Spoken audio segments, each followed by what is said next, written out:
Hi guys, so topic of today is for newbie locksmiths starting out. Can be quite daunting, as I know I've been there.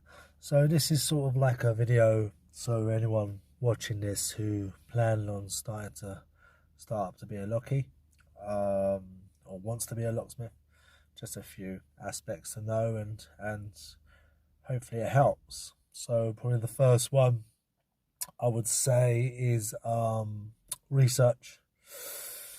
Lots and lots of research on, i.e., locks.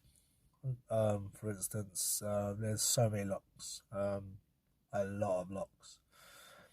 I know everyone just believes there's just a Yow, because everyone thinks just Yow do locks, but unfortunately they don't. So yeah, there's so many different brands, so many different types. You've got your Yow, Union, Chubb, but then Chubb don't do locks anymore. But you still have Chubb locks out there from years ago. Era, ABS, there's loads. You have mortise, sash locks, deadlocks, you have night latches with rim locks. Yeah, the list goes on, cam locks. So please do your research, guys. It's very important. Another one is sort of location, so the area you live in. Check sort of competition, maybe. How many locksmiths are there in your area? I speak to a lot of guys. Got a good friend up in North, and he does both. He does locksmith and glazing, and he's with the glazing wise. He said it's hundreds, so he doesn't. It's quite hard for him. So I would say do your research in your specific area you live in or you're going to work in. See what the competition's like. So yeah, that's also very important.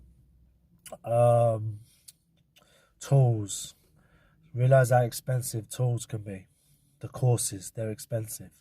Running a business, it's expensive. So ideally you want to have some money saved up beforehand, because you couldn't go, start out with zero money, because it's impossible. So just have that in mind, that it's going to cost a bit of money. Locksmith tools are very expensive. So yeah, and with the courses, look for the course that's best for you. There's so many different courses out there all over the country. So yeah, what's right for you. Practice constantly. I practice whenever I'm not busy.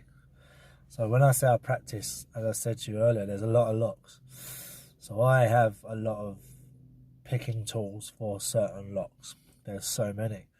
So, every lock is different. Not all tools work for every lock. Therefore, you have to get the picks for those sort of locks and learning those locks, how many pins they have, the trap pins. There's just so much inside a lock that everyone just thinks it's easy to pick. It really isn't. So practice. And even if you master the art of practicing that lock, you still got to learn it. Keep doing it. As I say, I do that a lot. Patience is a key in locksmithing. Huge. Whether you're 24 hours or not. Self-employment, you're self-employed, so one week you can have a great week, the week after you can have dead. So it swings in roundabouts. You got to understand that you're not gonna be earning all the time. Sometimes you're not, sometimes you will. So you have to have patience. And another really one you got to understand, guys, is whether it's day or night. Mainly at night, and it's cold, it's wet, you'll have the customer behind you, and they're willing you to hurry up, because they're cold and they're wet or whatever. They just want to get in. There's nothing worse than having someone behind you, like, hurry up, come on.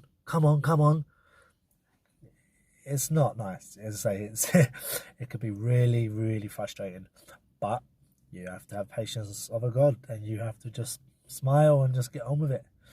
Yeah, there's certain ways around it. You can ask them to, go and have a little walk or whatever if you don't feel comfortable. But know that that's going to happen. It's going to happen. So what else? What else we got? Advertising. Advertising is very, very key. Now, I know a lot of people say, oh yeah, I'm not spending loads of money out there. Well, if you don't spend the money for advertising or put yourself out there, no one's going to know you do it. It's all good you paying thousands and thousands of pounds on tools and courses, and you put your experience now, or not, sorry, if you're qualified, but you then don't let no one know.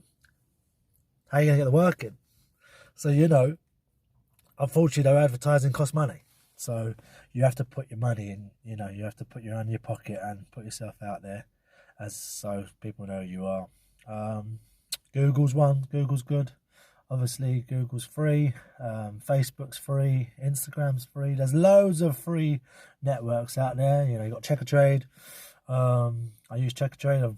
I do well on Checkertrade. I do well with Google. I do, as I say, but reviews. So once you get one review, you have to keep on with the reviews, and they're very important because they gain you work. So word of mouth, obviously. You do one thing for one person, people tell their friends and family, even your friends, so they can do it. So word of mouth is huge.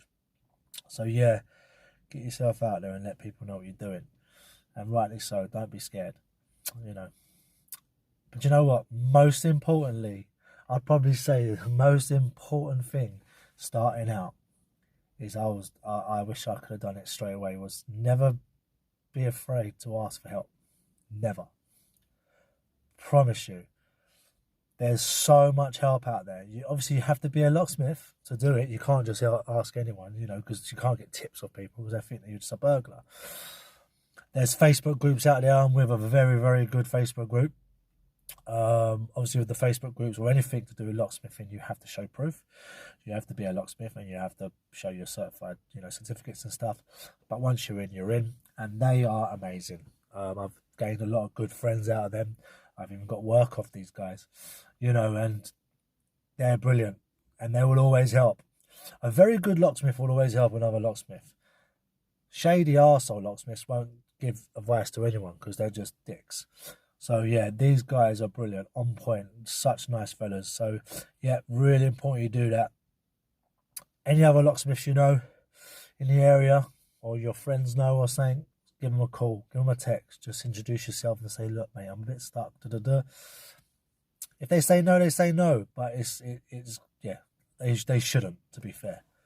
Not everyone's perfect, not everyone is perfect in every line of work.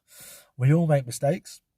It's just how you can rectify them after. I've made loads of mistakes, but I've always never worried or never, panicked, because if you panic, you make it worse. You just take a breather, relax, and then just get on with it. And as I say, I've been in a sticky situation before, and I've had to call someone, and yeah. And believe me, you're probably thinking, yeah, but you're a professional. Let me tell you something now. The most experienced and professional locksmiths out there ask for help, because every job is different to others. And I know this for a fact because I get calls from these people. And these people are more experienced and been doing it a lot longer than me. But some jobs, as I say, every job's different. They might never have come across that lock. They might be somewhere different, up somewhere in their area. They've never come across that in 10 years.